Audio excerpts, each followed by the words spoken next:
আচ্ছা, যাদের জামাই আছে তারা তো জামাই ষষ্ঠী করবে, আর যাদের জামাই নাই তারা কি করবে? তাদের কি জামাই ষষ্ঠী হবে না? হবে। আমি বলে যাচ্ছি, কারণ সামনে জামাই ষষ্ঠী বলে ওই জন্য একটু বলছি। আজও বৃন্দাবনের মাটিতে জামাই ষষ্ঠী হয়, আজও।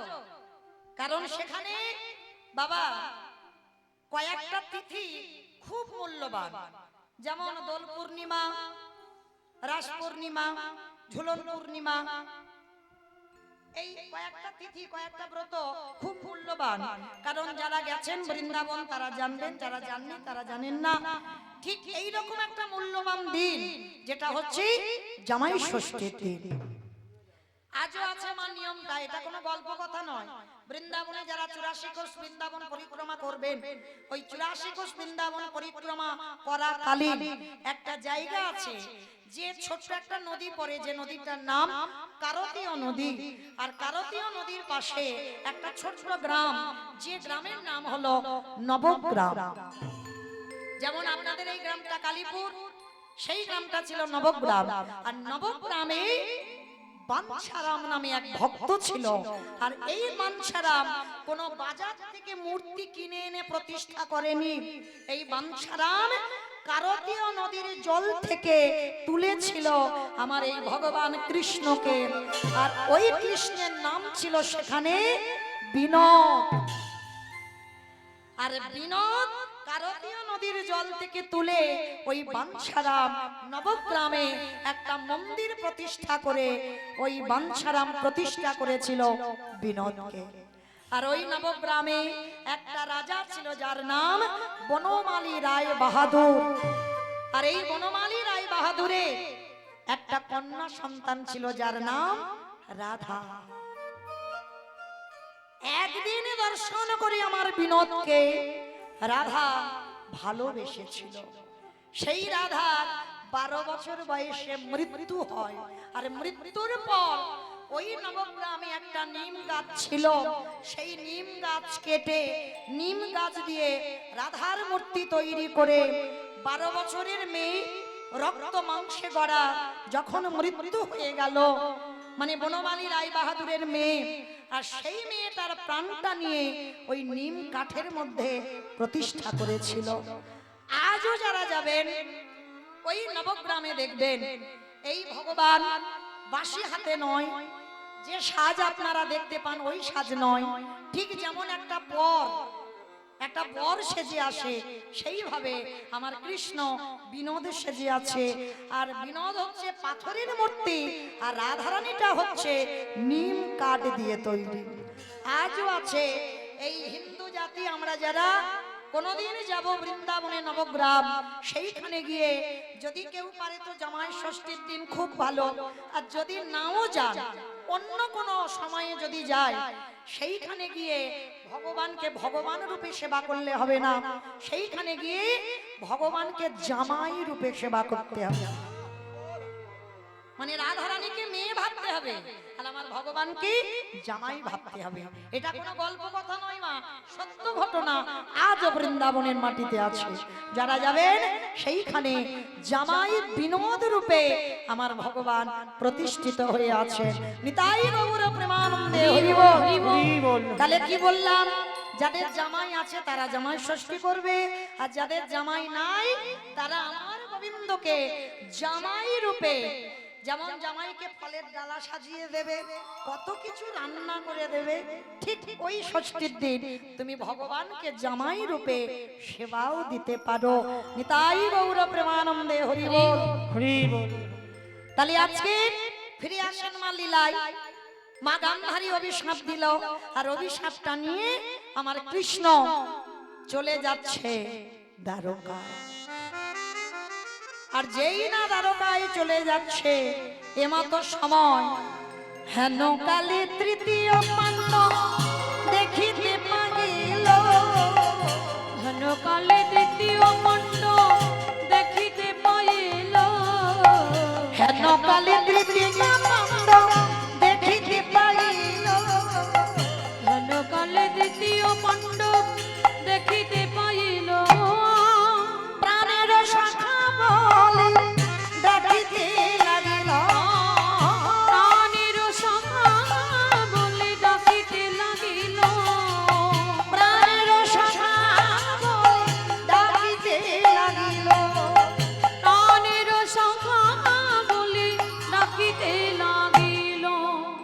সখা,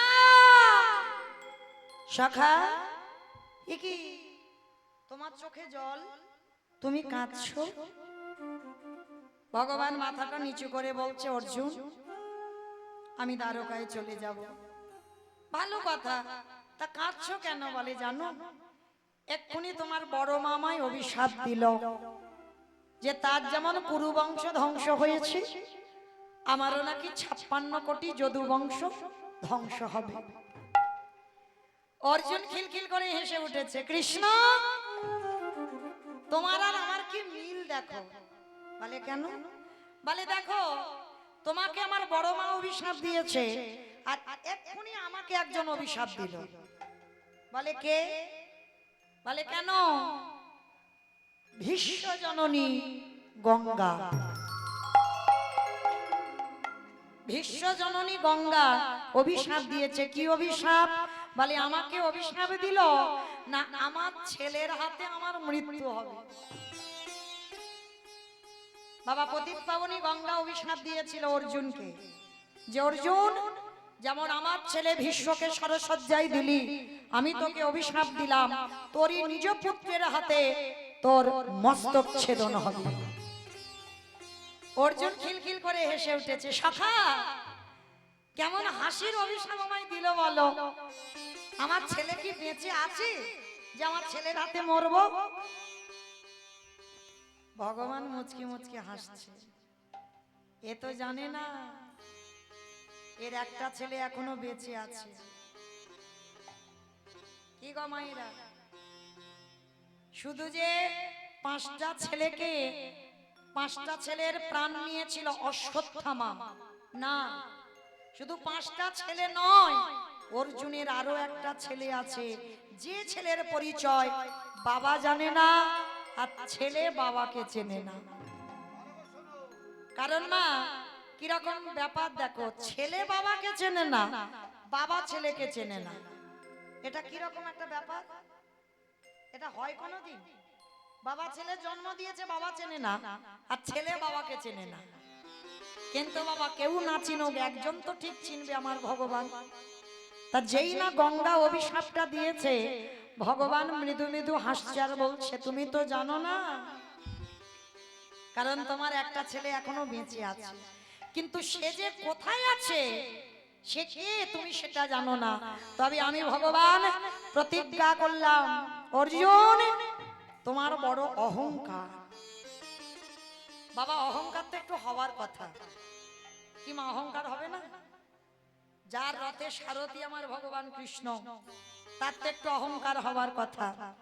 কারণ মা যারা গীতার ছবি দেখেছেন লক্ষ্য করবেন, এই গীতার পাতার ছবিটা ভগবান ঘোড়ার লাগাম ধরে আছে, আর পিছনে যে ছেলেটা রথের উপরে বসেছিল তার মাথায় ছাতা আছে, কিন্তু আমার ভগবানের মাথায় ছাতা নেই।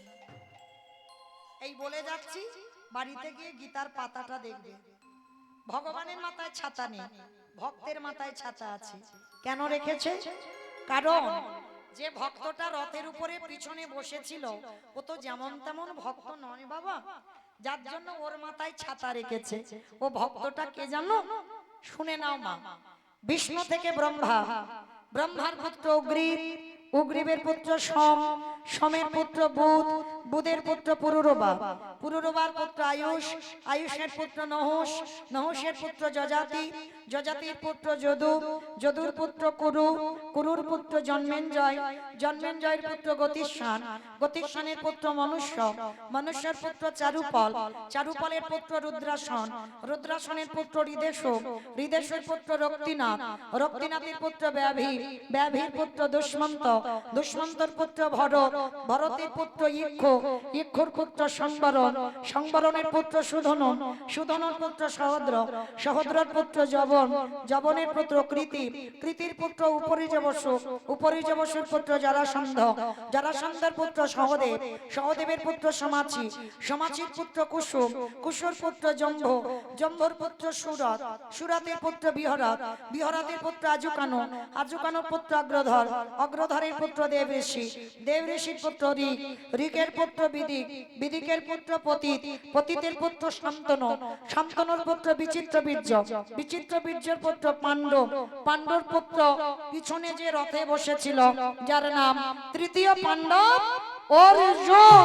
নিতাই গৌর হরি বল, হরি বল, হরি বল। এত বড় বংশের ছেলে আজকে সেই ভগবান মনে মনে ভাবলো আমি তোমার রথে সারথি বলে তোমার অহংকার, কিন্তু তুমি তো জানো না যত রথে বসিয়ে আছে এই প্রত্যেকের রথের সারথি আমি ভগবান কৃষ্ণ। অমাইরা কোন রথ? যে রথ কুরুক্ষেত্রের মাঠে ওই যুদ্ধ হয়েছিল ওই রথ? দূর, রক্ত মাংসে দেহে গড়া ঘর এই তো রথ। এই যত রথ বসে আছে রথের সারথিটা কি আমার ভগবান। একটু বাম দিকে হাত দিয়ে দেখেন, একটা আওয়াজ শুনতে পাবে, ধপ ধপ ধপ হচ্ছে না? ধপ ধপ আওয়াজ, যেটাকে ইংরেজি ভাষায় বলছে হার্ট, ওইটা তো পরমাত্মা রূপী ভগবান। যেদিন ধপ ধপ আওয়াজ বন্ধ হবে, কেবল বন্ধু কেবল বন্ধু, সকল মায়া ছিন্ন করে আমাদের চলে যেতে হবে ভোলি গৃহ সাজ, সবে সপেছি রাখো রাখো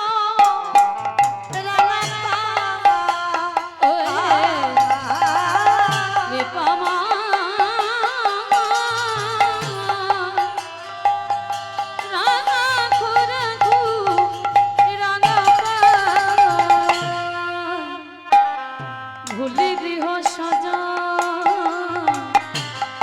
সবে সপেছে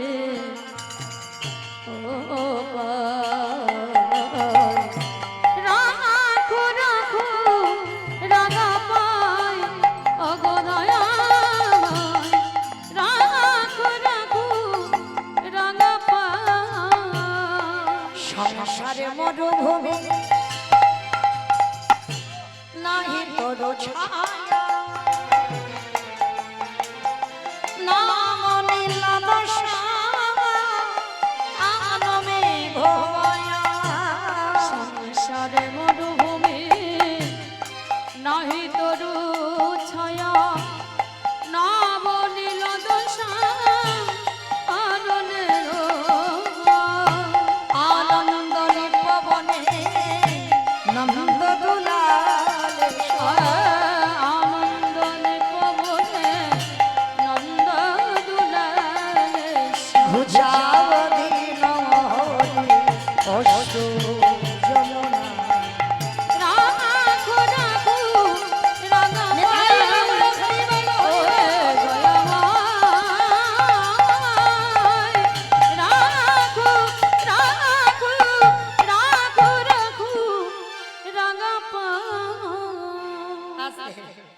এইবার ভগবান মনে মনে ভাবছে অর্জুন তোমার অহংকার আমি চূর্ণ করব, তোমার ছেলেটা যেখানে আছে আমি তোমাকে কায়দা করে সেখানে নিয়ে যাব। তা এদিকে অর্জুন বলছে সখা তুমি যাবে দ্বারকায়, ঠিক আছে, আমার দাদা যজ্ঞ করবে অশ্বমেধ যজ্ঞ, এই অশ্বমেধ যজ্ঞটা হয়ে যাক, হয়ে গেলেই তুমি যাবে। ঠিক আছে তুমি যখন বলছো তাহলে অশ্বমেধ যজ্ঞটা হয়ে যাক। আর এই অশ্বমেধ যজ্ঞ হয়েছে, যুধিষ্ঠির মহারাজ যজ্ঞ করেছে, আর এই যজ্ঞে বাবা নিয়ম আছে একটা ঘোড়া ছেড়ে দিতে হয়। আর ওই ঘোড়াটা যখন পৃথিবী ভ্রমণ করবে, ঘোড়াটা যদি কেউ ধরে ঘোড়াটাকে ছাড়িয়ে আনতে হবে যুদ্ধ করে। এই যজ্ঞের ঘোড়া ছাড়লে এটা নিয়ম। তাই এবার ঘোড়াটা যুধিষ্ঠির ছেড়ে দিয়েছে, ঘোড়া ফিরছে না, মানে নিশ্চয়ই ঘোড়াটাকে কেউ ধরেছে। এইবার যুধিষ্ঠির মহারাজ বলছে অর্জুন তুমি তোমার সখাকে নিয়ে আমার ঘোড়াটা কে ধরেছে, কোন রাজ্যে গেছে, তুমি ঘোড়া ছাড়িয়ে নিয়ে এসো। ভগবান মনে মনে করছে এই তো সুযোগ, ঘোড়াটাকে ঘুরিয়ে ঘুরিয়ে ঘুরিয়ে ঘুরিয়ে অর্জুনের ছেলে যেখানে বড় হচ্ছে অর্জুন জানে না সেইখানে ঘোড়াটা নিয়ে গেছে, আর ঘোড়াটা অর্জুনের ছেলেই ধরেছে। আর ভগবানকে আদেশ দিল। অর্জুন বলছে সখা চলো, দাদা আদেশ দিয়েছে ঘোড়াটাকে ছাড়িয়ে আনতে হবে। এইবার ভগবান যাচ্ছে।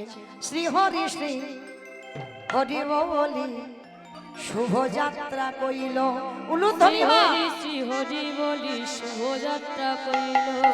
শ্রী হরি বলি শুভযাত্রা কইল। শ্রী হরি বলি শুভযাত্রা কইল। এবারে নানা দেশান্তরে রথ ঘুরিতে লাগিল। এবার নানা দেশান্তরে রথ ঘুরিতে লাগিল। এবারে নানা দেশান্তরে রথ ঘুরিতে লাগিল।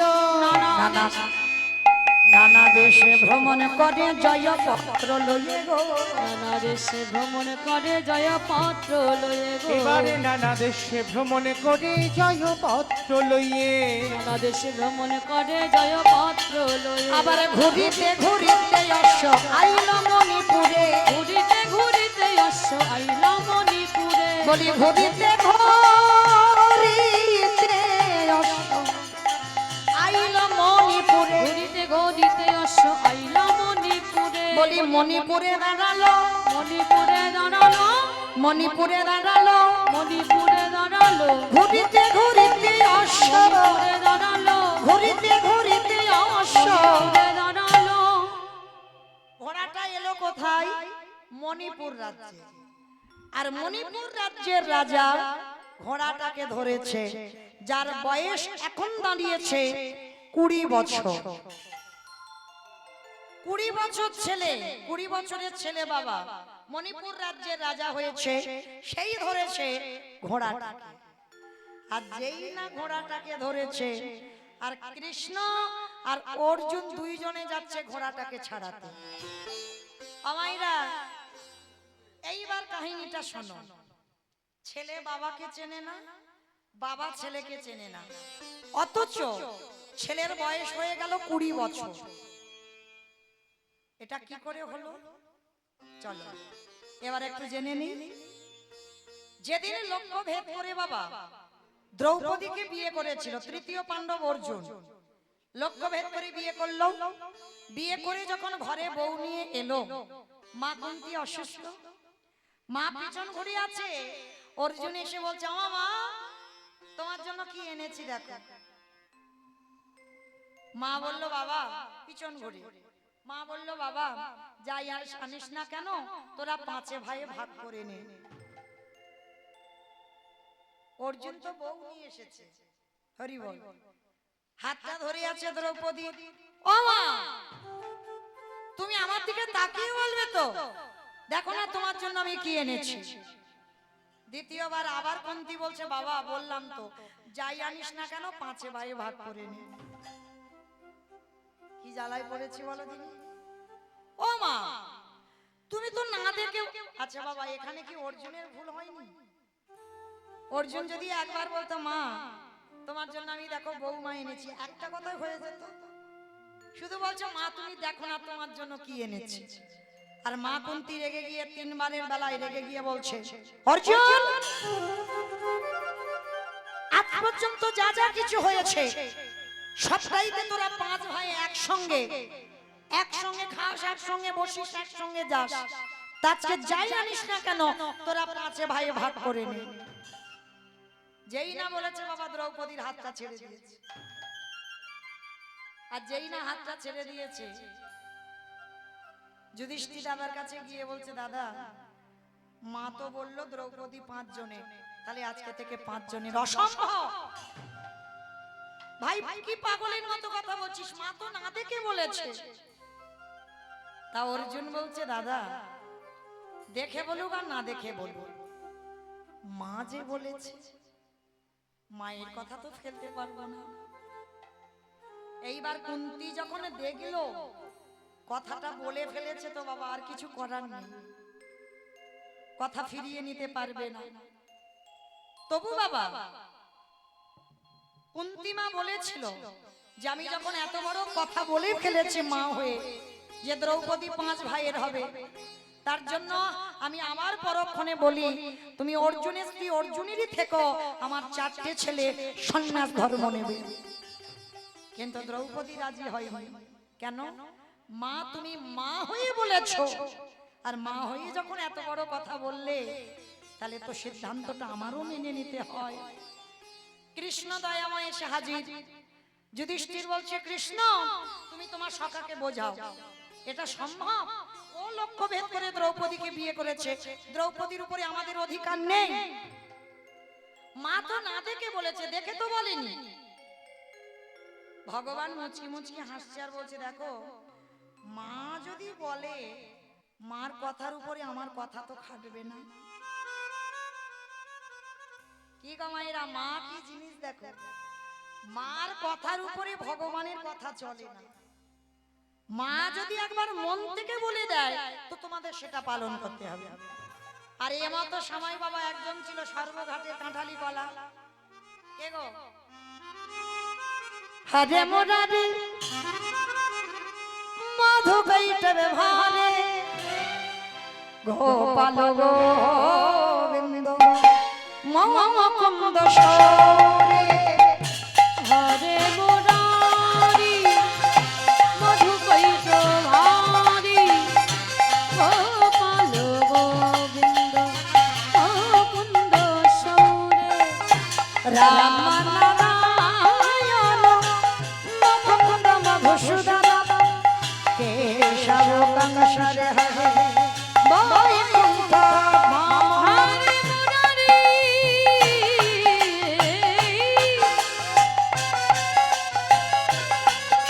হরে মুরারি মুরারি মুরারি হরে হরে মুরারি মধু কৈট ভারে, গোপাল গোবিন্দ মুকুন্দ সৌরে।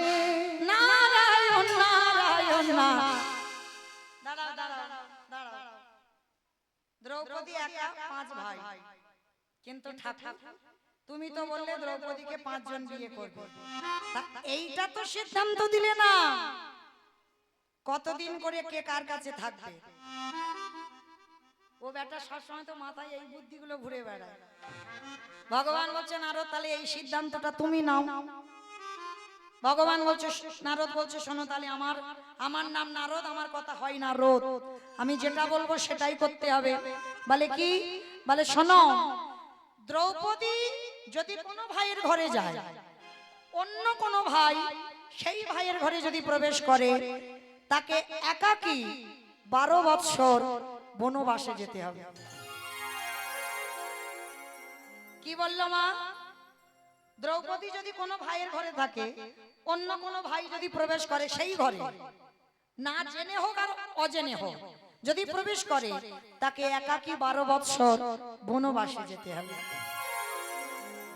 একদিন ঘটনা ঘটেছিল বাবা, আপনারা জানেন, অনেকে যারা মহাভারত জ্ঞানী তারা জানেন, যারা মহাভারত পড়েন তারা জানেন।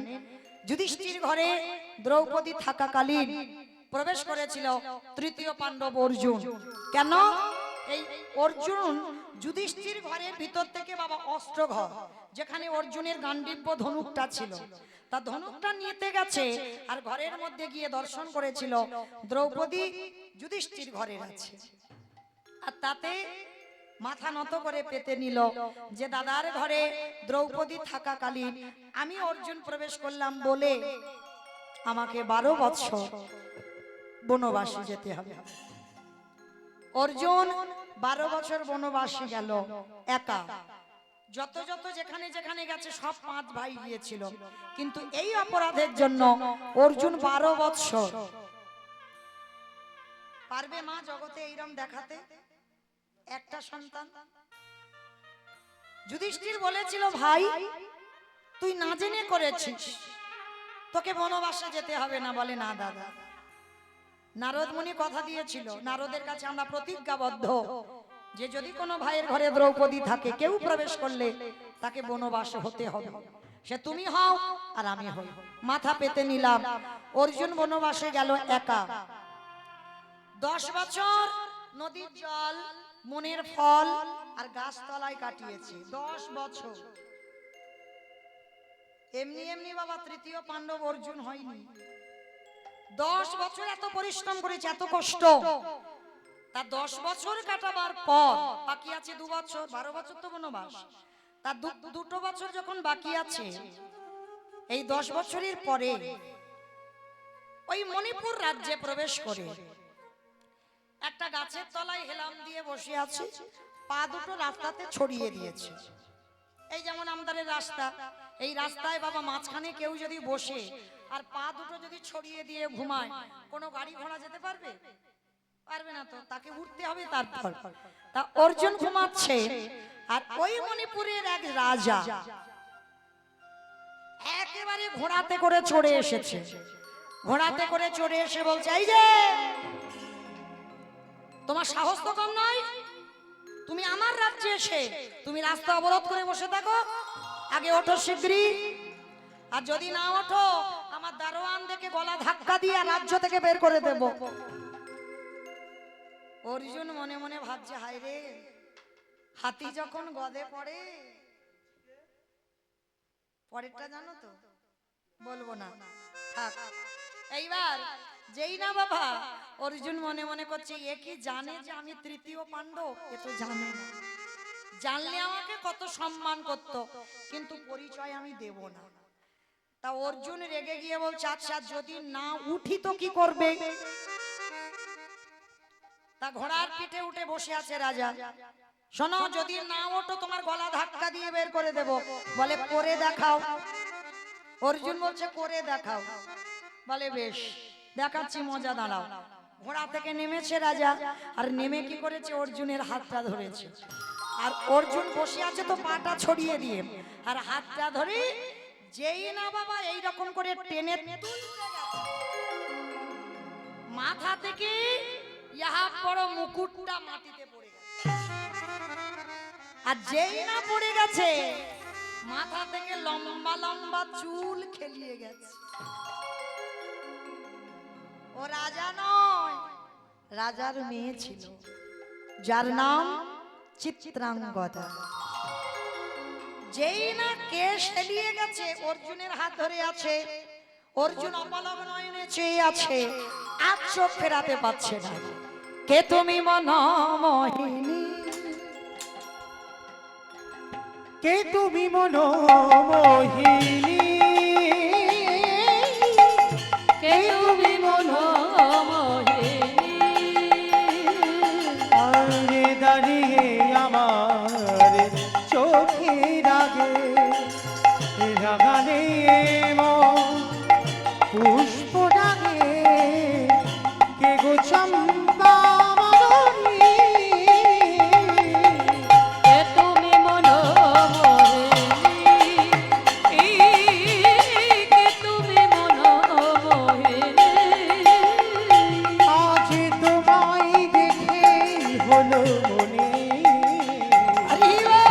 তুমি ছিলে মনের কোণে, আজ তোমায় দেখে হলো মনে, তুমি ছিলে মনের কোণে, তোমার ডাকে ফুল হারালো, তোমার ডাকে ফুল হারালো, ও আমার স্বপ্ন তরণী, আমার স্বপ্ন তরণী, কে তুমি মনোমোহিনী, কে তুমি মনোমোহিনী। মহাভারতে একটা নিয়ম আছে বাবা, যেটাকে বলে পানি গ্রহণ। যদি কোনো পুরুষ বা কোনো নারী যদি কেউ কারোর হাতটা ধরে, এই হাত ধরা মানে তাকে বিয়ে করতে হবে।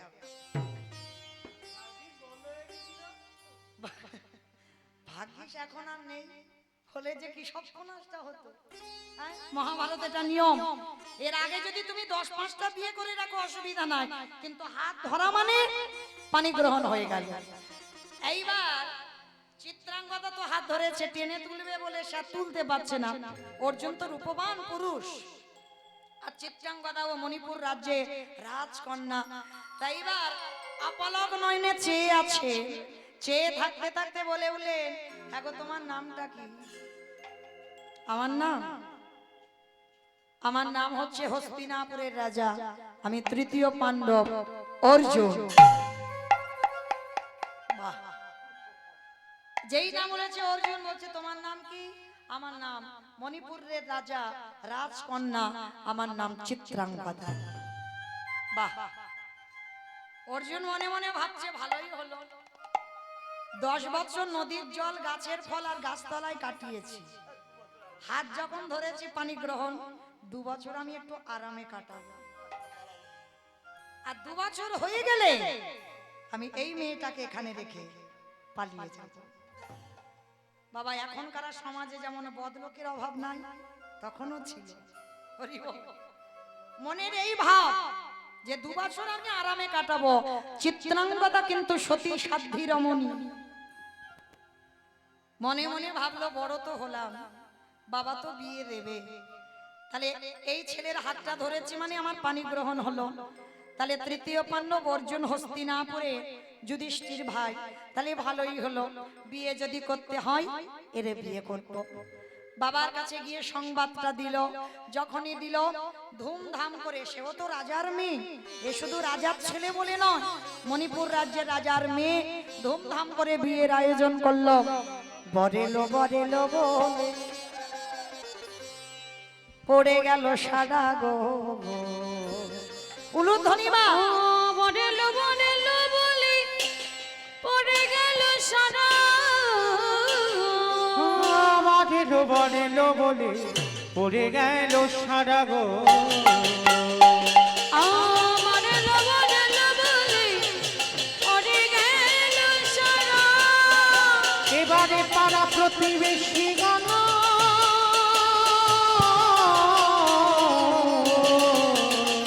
সবে হলো দিশাহারা গো, হলো দিশাহারা, পাড়া প্রতিবেশী গান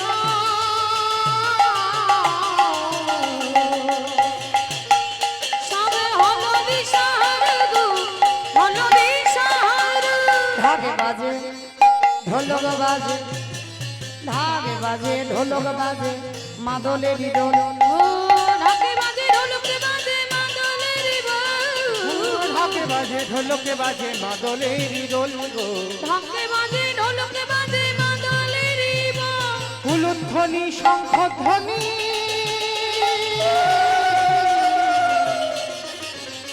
ও ভরিল ভরিল তাদের আনন্দ আর ধরে না, আনন্দ আর ধরে না, ওই অর্জুনের বিবাহেতে, আনন্দ আর ধরে না, অর্জুনের বিবাহেতে আনন্দ আর ধরে না।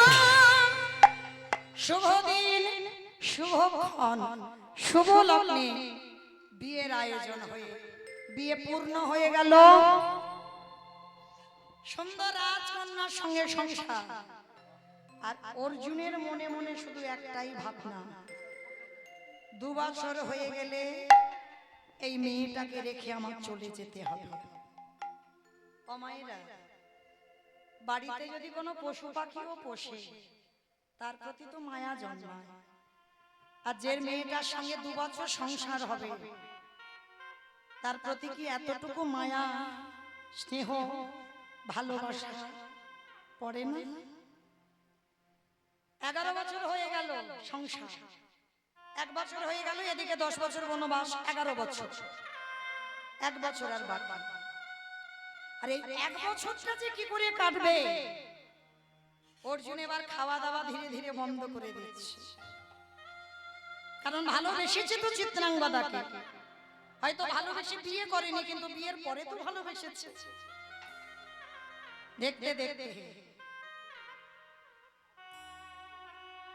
এসে গেল বাবা, অনেকটা দিন কেটে গেল, বাকি আছে আর একটা সপ্তাহ। আর এই একটা সপ্তাহ অর্জুন আর কিছু খায় না, নিদ্রা চলে গেল, আহার চলে গেল, শুধু বারান্দায় বসে বসে কাঁদে। চিত্রাঙ্গদা এমন একজন সতী সাধ্বী স্ত্রী, কোনদিন স্বামীর কাছ থেকে কোনদিন কিছু জানতে চায় না, তো 1 সপ্তাহ যখন খাচ্ছে না, চিত্রাঙ্গদা তো বউ নয়, স্ত্রী নয়, এই যে আমরা এখানে এতগুলো নারী জাতি আছে মা, আমরা তো বউ, আমরা স্ত্রী, আমরা সহধর্মিনী সবাই নয়। সহধর্মিনী তাদের বলে স্বামীর ধর্মের কাজে যারা সাহায্য করে। স্বামী অসৎ পথে যাবে, নেশাগ্রস্ত, জুয়া খেলে, তাস খেলে, একাদশী করে না, কোনোদিন হরিবাসরে বসে না, সৎসঙ্গ করে না, সর্বদা অসৎ সঙ্গ, তুমি যদি সেই ঘরের ধরনী হও, স্বামীর চরণ যুগল ধরে তোমাকে সৎ পথে আনতে হবে, তাহলে তুমি সহধর্মিনী। তা চিত্রাঙ্গদা মা আজকে জিজ্ঞেস করছে, স্বামী জীবনে তোমার কাছে কোনোদিন কিছু জানতে চাইনি, কোনোদিন কোনো কিছু কৈফিয়ত নেই, আজ আমি তোমার কাছে একটা জিনিস জানতে চাই, বলবে তুমি? আজ একটা সপ্তাহ দেখলাম তুমি খাচ্ছ না, তুমি ঘুমাচ্ছ না, বলো না আমায় কিসের তোমার দুঃখ, কি হয়েছে তোমার? অর্জুন মনে মনে ভাবছে আর তো মাত্র 3টে দিন বাকি আছে, এই 3টে দিনের মধ্যে আমাকে বলতেই হবে সত্যি কথাটা, কিন্তু এত বড় কঠিন কথা আমি বলবো কি করে চিত্রাঙ্গদাকে, যে 3 দিন পর 12 বছর পূর্ণ হয়ে গেলে আমি হস্তিনাপুরে ফিরে যাব, আমি কি করে বলবো ওই মেয়েটা যে পাগলিনী হয়ে যাবে? চরণতলে বসে হাত জোড়ো করে বলছে, বলো না স্বামী, কেন তোমার এত কষ্ট, কি হয়েছে তোমার? চিত্রাঙ্গদা, আচ্ছা আজ আমি তোমার কাছে একটা জিনিস জানতে চাই, তুমি বলতে পারবে? বলো স্বামী। আচ্ছা তুমি আমায় কতটা ভালোবাসো? স্বামী ভালোবাসা তো মাপা যায় না, কেউ বলতে পারবে 1 কিলো ভালোবাসি, 2 কিলো ভালোবাসি, 5 কিলো ভালোবাসি? একটাই কথা বলতে পারি, তোমার জন্য আমি আমার জীবনটা দিতে পারি। চিত্রাঙ্গদা বলে উঠলেন, স্বামী এতদিন আমাদের সংসার, তুমি কি এখনো বুঝলে না যে আমি তোমায় কতটা ভালোবাসি? কিন্তু আমি তো বুঝতে পারছি না স্বামী, তুমি কাঁদছো কেন?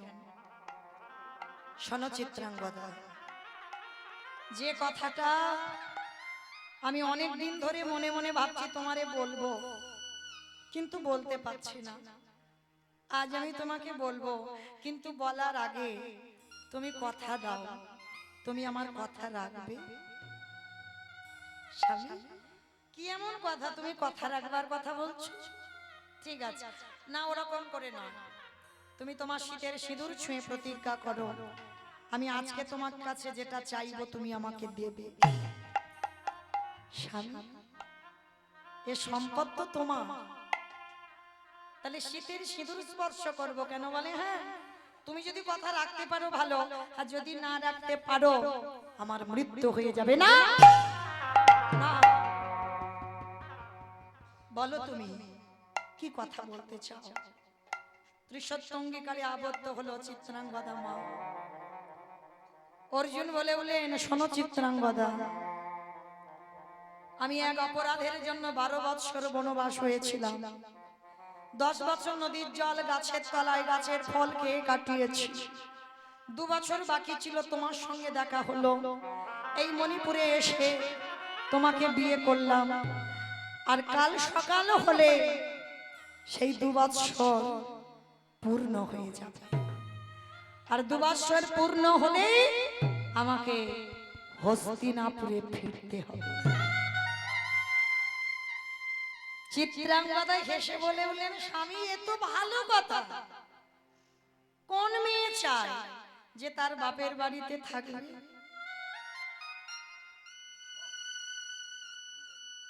আজ আমি আর ঘুমাবো না, আমাকে গুছিয়ে নিতে হবে, সকালবেলা হলে তোমার সঙ্গে আমি রওনা দেব। দাঁড়াও দাঁড়াও চিত্রাঙ্গদা, যে কথাটা আমি বলতে পারছি না। আমি হস্তিনাপুরে যাব, আমি তোমাকে নিয়ে যেতে পারবো না। না না, তুমি আমাকে নিয়ে যাবে না কেন? চিত্রাঙ্গদা, যে কথাটা আমার মুখে আটকে আছে বলতে পারছি না, কারণ ওখানে আমি কাউকে নিয়ে যেতে পারি না, কারণ আমি লক্ষ্য ভেদ করে ওখানে দ্রৌপদীকে বিবাহ করে এসেছি। চিৎকার করে বলল, স্বামী বলো না। চুপ করো, চুপ করো তুমি। এত বড় কথা তুমি কেন আমাকে বললে না? তবুও চিত্রাঙ্গদা বললেন, বেশ স্বামী, আমি সব মেনে নিলাম, কারণ তুমি আমাকে বলনি সেটা তোমার অপরাধ, আর আমি তো তোমার কাছে তোমার জীবনে কিছু জানতে চাইনি, সেটাও আমার অপরাধ। তাহলে ভুল যখন দুজনেই করলাম, আমি কথা দিলাম তুমি আমাকে নিয়ে চলো, আমি দ্রৌপদীর চরণের দাসী হয়ে থাকবো। আমি জীবনে আমি বুঝতে দেব না যে আমি মণিপুর রাজ্যের রাজার কন্যা, আমি কোনোদিন বুঝতে দেব না। কিন্তু সারা দিনে তো তোমারে দর্শন করতে পারবো, আমি ওই দ্রৌপদীর চরণ সেবা করব, তুমি আমাকে নিয়ে চলো। না চিত্রাঙ্গদা, আমি তোমাকে নিয়ে যেতে পারি না। কেন পারো না? কারণ আমি নিয়ে যেতে পারি না তার একটাই কারণ, তুমি হলে ছোট জাতের মেয়ে। চিৎকার করে বলে উঠলো, স্বামী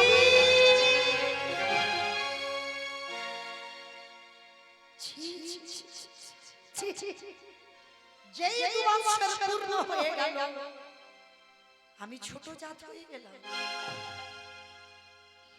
কি করে পারলে তুমি এ কথা বলতে? বেশ, এতদিন পরে যখন তোমার মনে আমার প্রতি ঘৃণা জন্মালো, চলে যাও, আর কোনোদিন আমি তোমাকে ধরে রাখবো না, যাও চলে যাও, আর কোনোদিন আমার কাছে আর এসো না। দয়াময়, যে সুখের জন্য ঘর বেঁধেছিলাম, সে সুখের ঘর তুমি পুড়িয়ে ছাই করে দিলে, কেন করলে? আমি সুখের লাগিয়া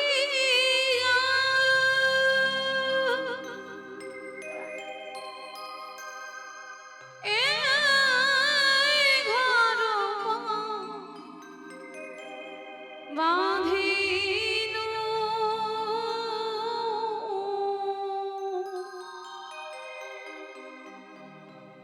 আনালি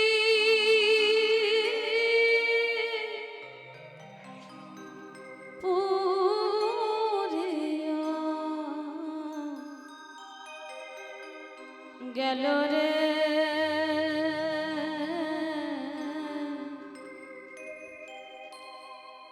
অনলি পুরিয়া চলে যাও, গেল। আর আমি কি ধরে রাখবো না? যাও, তুমি চলে যাও।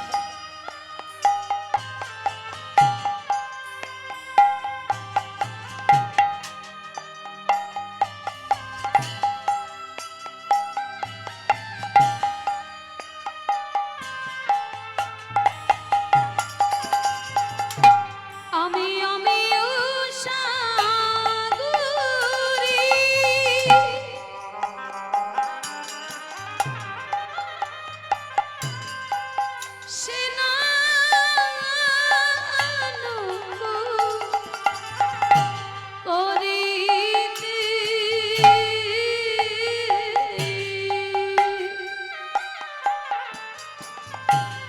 ওগো সকলি গারল ভেলুরি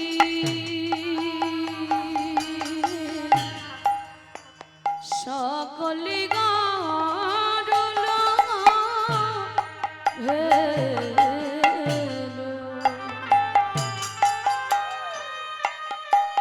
চলে যাও, কোনোদিন আমার আর দেখো না, চলে যাও, আর আমি কোনোদিনও তোমারে ডাকবো না।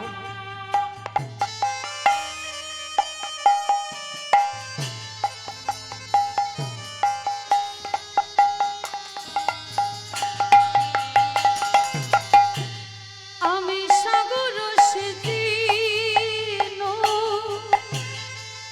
মানিক লুকালো আমি সাগর সেদিন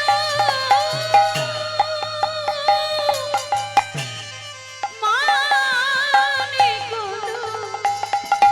লুকালো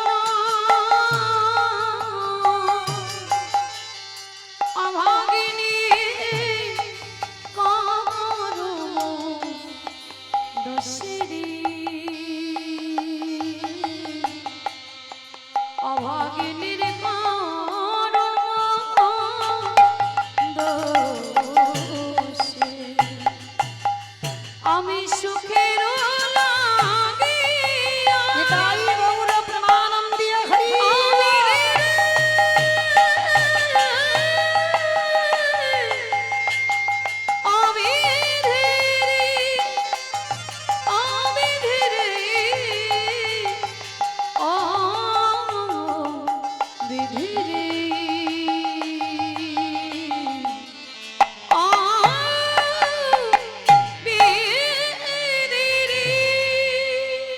অর্জুন চলে গেল চিরজনমের মতো, আর কোনোদিন দেখা হবে না চিত্রাঙ্গদার সঙ্গে। চিত্রাঙ্গদা মনে মনে ভাবলো এ জীবনে রেখে কি লাভ, সকাল না হওয়ার আগে প্রাণ ত্যাগ করবে বলে গঙ্গার জলে ঝাঁপ দিতে যাচ্ছে। আর সবে মাত্র ঝাঁপ দিতে যাবে, পিছন থেকে কে যেন দৈববাণী করলো, দাঁড়া, অন্যায় তুই করলি, অপরাধ তোর স্বামী করলো। যে সন্তান গর্ভে আছে সে তো অন্যায় করেনি, সেই যদি বা জানলো স্বামী চলে যাবার পর, তুই অন্যায় করলে স্বামী অন্যায় করলো, গর্ভে সন্তান কোনো অন্যায় করেনি, তাকে পৃথিবীর আলো দেখা। দৈববাণী শুনে মা চিত্রাঙ্গদা ঘরে ফিরে এলো, আর মুখ দেখাতে পারলো না। সবাই দাস দাসীরা সবাই বলে স্বামীকে ধরে রাখতে পারলি না, কত কটু কথা। বাবা এই মেয়ের এই কষ্ট দেখে প্রাণ ত্যাগ করলো। 10 মাস 10 দিন পর চিত্রাঙ্গদার কোল আলো করে সূর্যের মতো তেজ, এত সূর্যের মতো জ্যোতি নিয়ে জন্ম নিল একটা ছোট্ট ফুটফুটে সন্তান, যার নাম রেখেছিল মহাভারতে বব্রু বাহন। নাম রাখলো তার বব্রু বাহন। আর আজকে সেই বব্রু বাহন বন্ধুদের সঙ্গে খেলা করে, একটু বড় হয়েছে, মার কাছে এসে গলা ধরে বলছে, মা একটু বড় তো বোঝে, তোমার সিঁথিতে সিঁদুর আছে, হাতে শাঁখা আছে, ও মামা সব বন্ধুদের বাবার নাম বলতে পারে, আমি বলতে পারি না, মা বলো না আমার বাবাকে। চিত্রাঙ্গদা ছেলের হাতটা ধরে নিয়ে গেল গোবিন্দ চরণে। মা রেগে গিয়ে বলে দিল, ওই দেখ ওই যে মাসিটা ধরে আছে, ওকে জিজ্ঞেস কর, ও যেদিন তোর বাবার নাম জানাবে সেদিন জানবি, আর এর পরে যদি কোনোদিন তুই তোর বাবার কথা জানতে চাস, সেই দিনই আমার মরা মুখ দর্শন করবি। সেই ছোট্টবেলা থেকে ছেলেটার কাছে প্রতিজ্ঞা করে রেখেছে, বাবার কথা জানতে চাইলে মায়ের মরা মুখ দেখবে।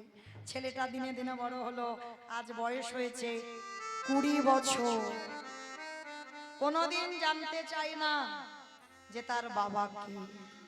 আজকে সেই 20 বছরের ছেলে যুধিষ্ঠির অশ্বমেধ যজ্ঞের ঘোড়াটা ধরেছে। মায়েরা যেখানে এসেছিলাম কৃষ্ণকে নিয়ে অর্জুনকে নিয়ে, সেখানে এলাম, ঘোড়াটা ধরেছে বব্রু বাহন, আর ধরে মার কাছে এসেছে, ও মা এই দেখো, এই ঘোড়াটা আমি ধরলাম। মাগো, এই ঘোড়াটার গায়ে আবার লেখা আছে, জানো কি লেখা আছে বাবা? প্রথমে ওপরে লেখা আছে যুধিষ্ঠির। ও বাবা, ও তো হস্তিনাপুরের রাজা, মানে অনেক দিনের কথা, তো ওই হস্তিনাপুর নামটা খেয়াল নেই। ও তো হস্তিনাপুরের রাজা। তারপরে কি লেখা আছে জানো মা? তারপরে লেখা আছে মধ্যম পাণ্ডব ভীম। হয়তো ওর ভাইটাই কেউ হবে বাবা, জানো মা? তারপরে লেখা আছে তৃতীয় পাণ্ডব অর্জুন। আর যেই নামটা শোনা, চিত্রাঙ্গদা বলে উঠলেন, বপুরা ছেড়ে দে, ছেড়ে দে বাবা, তুই ওই ঘোড়াটা ছেড়ে দে। ওই ঘোড়াটা তুই ধরিস না, ওই ঘোড়াটা ধরলে তুই বাঁচবি না, আমি বাঁচবো না, আমার গোটা মণিপুর রাজ্য ধ্বংস হয়ে যাবে, তুই ছেড়ে দে। যতই হোক, ছেলে তো বড় হয়েছে বাবা, 20 বছরের ছেলে, মানে যাতা ব্যাপার নয়, অনেক বড়। 20 বছরের ছেলে বলে উঠলো, মা যুধিষ্ঠির কথা বললাম, তুমি চমকে উঠলে না, বললে না ঘোড়া ছেড়ে দে। ভীমের কথা বললাম, তুমি চমকে উঠলে না, বললে না যে ঘোড়া ছেড়ে দে। অর্জুনের কথা বলতে তুমি বলছো কেন যে ঘোড়াটা ছেড়ে দে? খোকা, আমি তোর বাবার কথা বলতে পারবো না। পাপ কোনোদিন লুকায় না, সাগর কোনোদিন শুকায় না।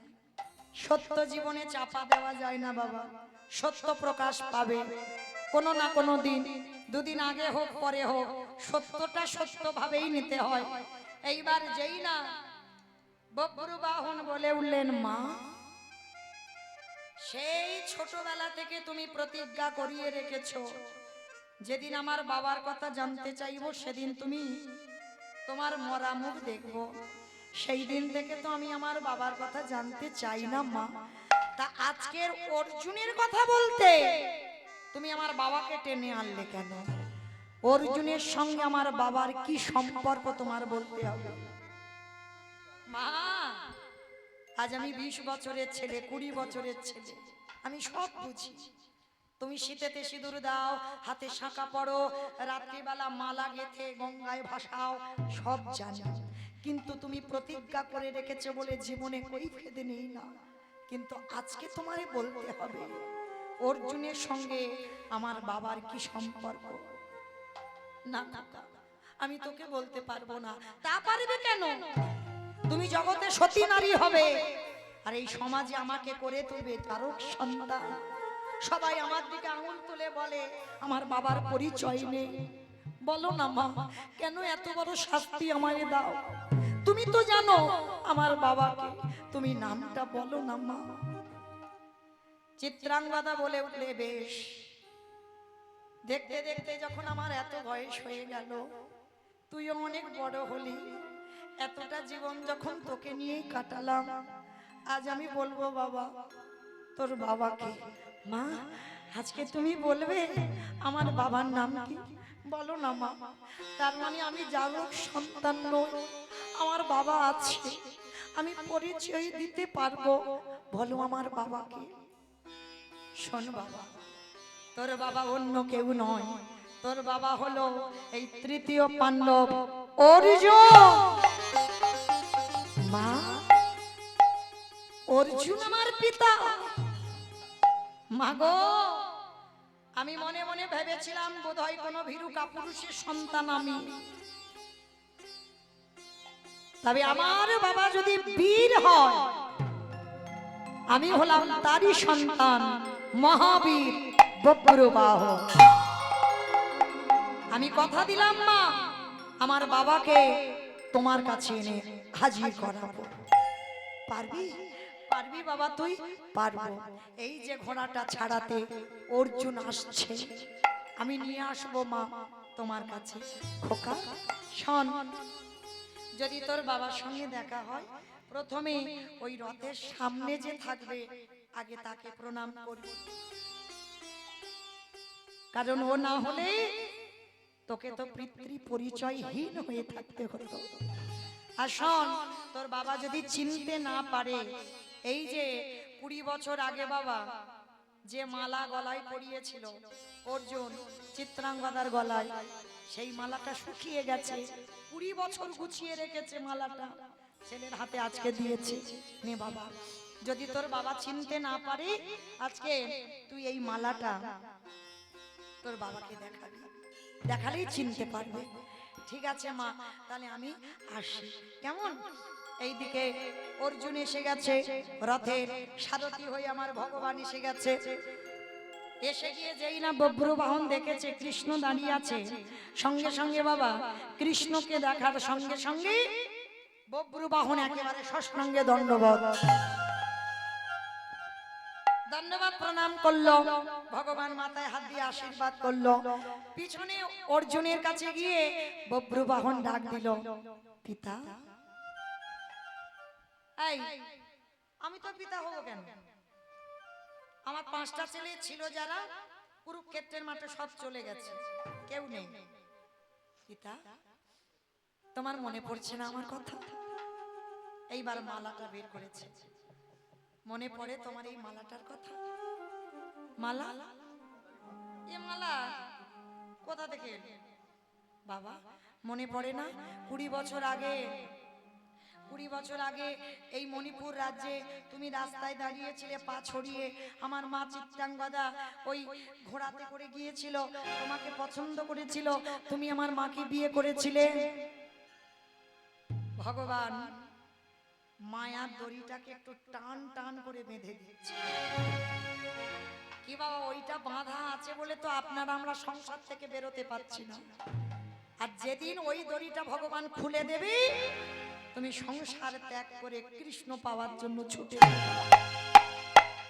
মায়ার দড়িটা বেঁধে দিল, আর যেই না বেঁধে দিল সঙ্গে সঙ্গে অর্জুনের সব মনে পড়ে গেল।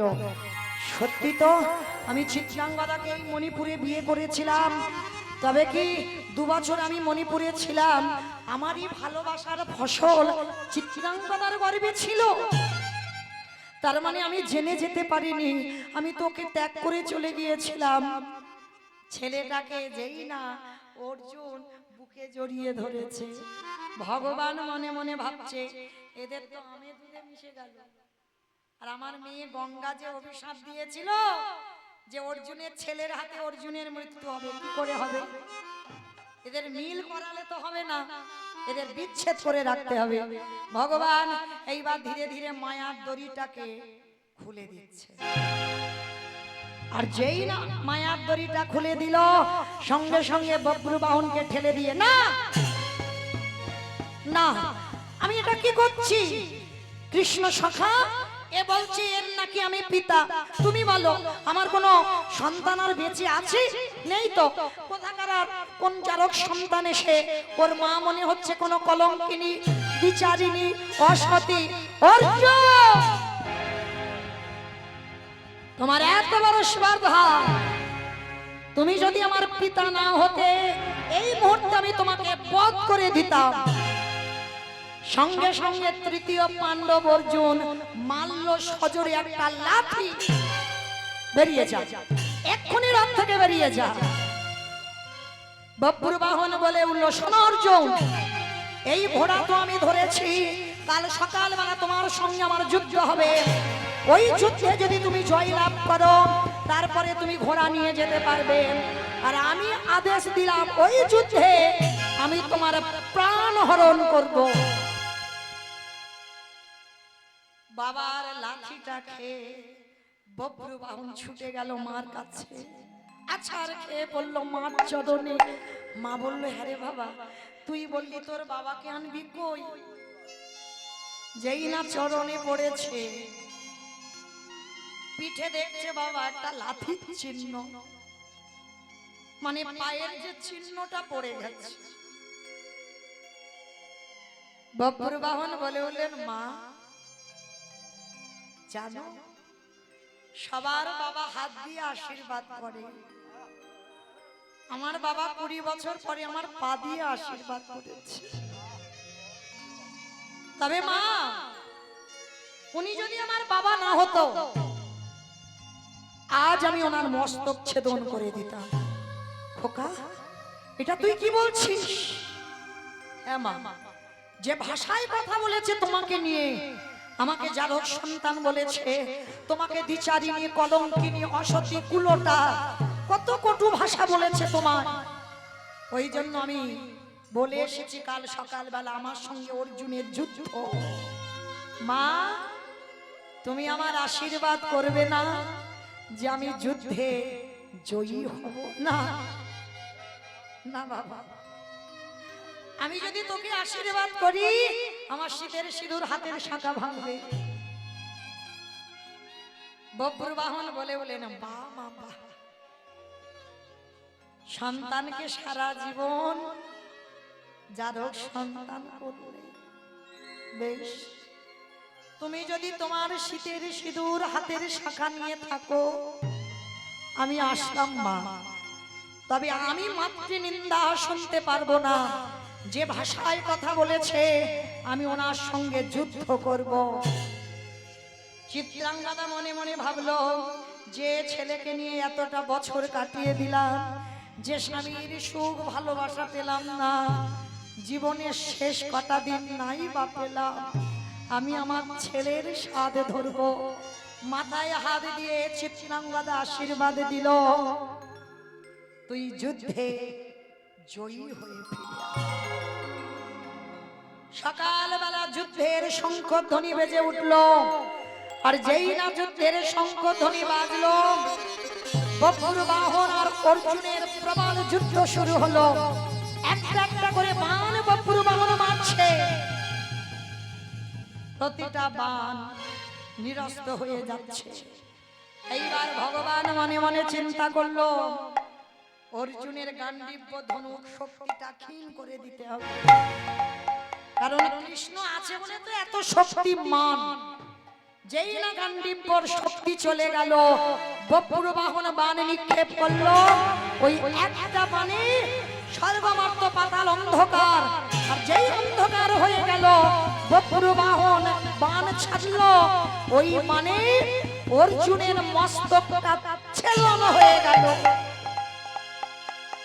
যেই না অর্জুনের মাথাটা কেটে ধুলার পরে ছটফট করছে, যেই না অর্জুনের মাথা কেটে দিল বব্রবাহনের মা চিত্রাঙ্গদা ছুটে এলো, বব্র, তুই সন্তান হয়ে যখন পিতাকে হত্যা করতে পারলি, আজকের আমি মাতা হয়ে আমি সন্তানকে হত্যা করব, চাই না আমার সংসার। অস্ত্রটা হাতে তুলে নিলাম, সবে বব্রবাহনকে মারতে চিত্রাঙ্গদা উদ্ধত হলো। পিছন থেকে ভগবান হাতটা চেপে ধরলো, মা, বব্রবাহন অর্জুনকে মারেনি, ওর কর্মফল অহংকার চূর্ণ করেছি আমি। বড় অহংকার ছিল, অর্জুনকে কেউ নাকি মারতে পারবে না, তাই আমি ভগবান ভীষ্ম জননী গঙ্গার দ্বারা অভিশাপ দিয়ে বব্রবাহনের হাতে প্রাণটা নিলাম। ভগবান বলল, বব্রু যাও, তুমি এক্ষুনি যাও পাতালে নাগলোকে গিয়ে নাগকন্যা উলুপি, এই উলুপি উলুপি ছিল অর্জুনের আরো একটা স্ত্রী। 12 বছর বনে কাটাতে কাটাতে ওই পাতালে নিয়ে গিয়েছিল উলুপি, ভালোবেসে আবার বিয়ে করেছিল। কিছুদিন থাকবার পর উলুপির কাছ থেকে এসে চিত্রাঙ্গদাকে বিয়ে করেছিল। এইবার যেই না উলুপির কাছে গিয়ে বব্রবাহন মা বলে সম্বোধন করে ওই মাথার মণিটা নিয়ে অর্জুনের মাথায় পরশ করলো, আর যেই না পরশ করলো সঙ্গে সঙ্গে অর্জুন প্রাণ ফিরে পেয়েছিল। আর যখন প্রাণ ফিরে পেল, কৃষ্ণ দয়াময়ের সামনে বলল, প্রভু আজ আমার চেতন ফিরে গেল। আজ আমি বুঝতে পারলাম পৃথিবীতে যারা যারা অহংকারে পরিপূর্ণ হয়, অহংকার চূর্ণ করে দাও। আমি মনে মনে ভেবেছিলাম কুরুক্ষেত্রে কেউ আমার মারতে পারেনি, তার মানে আমাকে কেউ বধ করতে পারবে না। তাই তো তুমি কৃপা করে আমার ছেলের হাতে আমার প্রাণটা নিলে। এইবার অর্জুন সব জানতে পারলো, বুঝতে পারলো, চিনতে পারলো। আজকে চিত্রাঙ্গদাকে গ্রহণ করলো স্ত্রী রূপে, বব্রুবাহনকে সন্তান রূপে গ্রহণ করলো। তিনজনে আকুল প্রাণে কাঁদলো, প্রভু সেই যদি কৃপা করলে একবার তুমি আমারা নয়ন ভরে তোমাদের যেন যুগল রূপ দর্শন করতে পারি। আজকের অর্জুনের অহংকার চূর্ণ করে ভগবান সাক্ষাতে যুগলে দাঁড়ালেন, বব্রুবাহন আর আজকের মাতা চিত্রাঙ্গদা আর অর্জুন তিনজনে নয়ন ভরে যুগল দর্শন করলেন।